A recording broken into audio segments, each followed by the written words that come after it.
I'm surprised everybody decided to go to the mall outside of the gun shop. This guy is stranded and alone, and I tell you what, he's got a hell of a shot.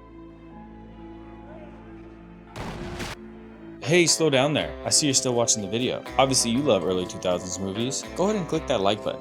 If you're interested in these type of breakdowns, why don't you go ahead and subscribe and hit the bell. We do these weekly, and if this is kind of your thing, go ahead and watch the last video.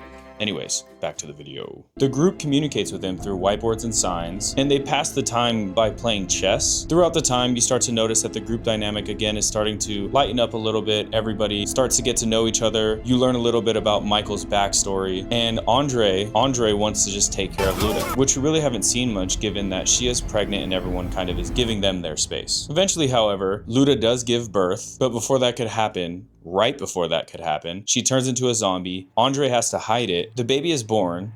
Then we learn that the baby is a zombie.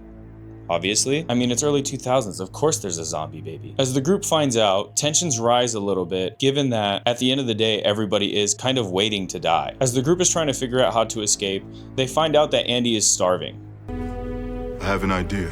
They come up with a plan to send a dog over that they have that was found in a garage over to Andy, given that these zombies are not attracted to this dog. They load him up with supplies and send him over to Andy. The pooch makes it over. Then some zombies get into the gun shop. Nicole then goes to save the pooch. As she does, we find out that Andy has turned. Reality kind of hits the group again, and then Michael comes up with a plan to modify 2 shelter buses to escape this mall and make it over to a boat so they can go to an island.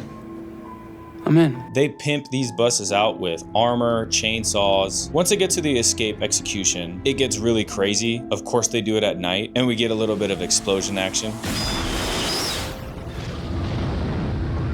They make their way over to the dock. Before that happens, however, CJ kind of redeems his jerk persona and sacrifices himself by shooting a propane tank. This helps blowing up a lot of the pursuing zombies. As they make it over to the dock, probably one of the worst turnings happen. You find out that Michael is bitten. Anna and Michael at this point kind of created a relationship together. However, once this is learned, Michael lets them go, which was such a shitty decision to make.